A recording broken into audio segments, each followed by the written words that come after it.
G'day peeps, today we've got a fault with the Ford Mondeo 2-litre diesel, p246 fault code. Regeneration can't be carried out, requirements not met, stuff like that. It's going into limp. There's a fair bit about this on the internet, so there's plenty of information available to you. But I just wanted to share a few common sense tips.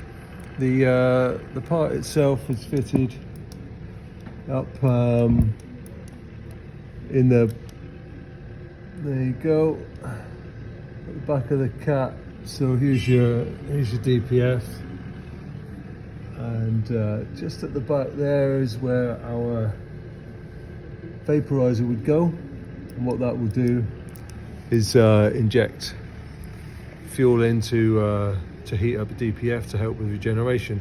If that doesn't work, then the vehicle won't regenerate, and then you'll get these fault codes coming out. So the vaporizer itself can be pretty tight to get out, very tight to get out. I've had to use a bit of heat, and I had to get this Boss pretty hot, red hot, to get it out. Fortunately, it didn't bring any of the threads out with it, which they can do. So the tips I'm going to give you are just going to save you a little bit of hassle. First of all, this is the part. You've got fuel coming in here, and you've got a couple of feeds there for your heater plug. We're going to check that this injector is free. What happens is they normally carbon up. That little hole there gets carboned up, and then it can't inject fuel. So you can pressure test that or vacuum test it. You can also check your glow plug. It's easy to do on the bench, but it's also simple enough to do on the car. So if you're having trouble getting the thing out, they can be really tight to get out.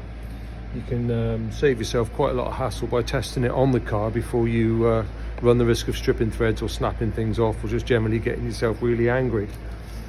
All I've done, got myself a little bit of silicone pipe. You can stick that pipe where the sun doesn't shine. You can stick that pipe onto here, onto your fuel pipe, stick this end in your mouth, and I can't get any movement through there. Obviously you can do it a bit more technically. You can use a vac tester or anything you want, but if you're DIYing it, just that will tell you you've got a blockage.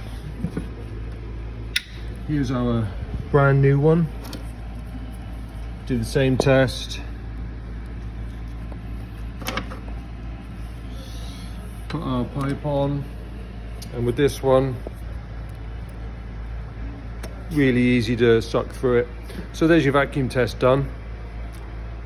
And assuming that you don't get any problems with vacuuming, you want to check the glow plug, where you can do a resistance check through the glow plug. You can also give it a 12 volt feed through the plug there, and you can physically feel the injector getting warm. You can use a laser thermometer if you want, but you can feel the thing getting warm if you put 12 volts into it. But most of the time it's the blockage that's causing you trouble. And as I say, you can do this on the car, save yourself a lot of hassle.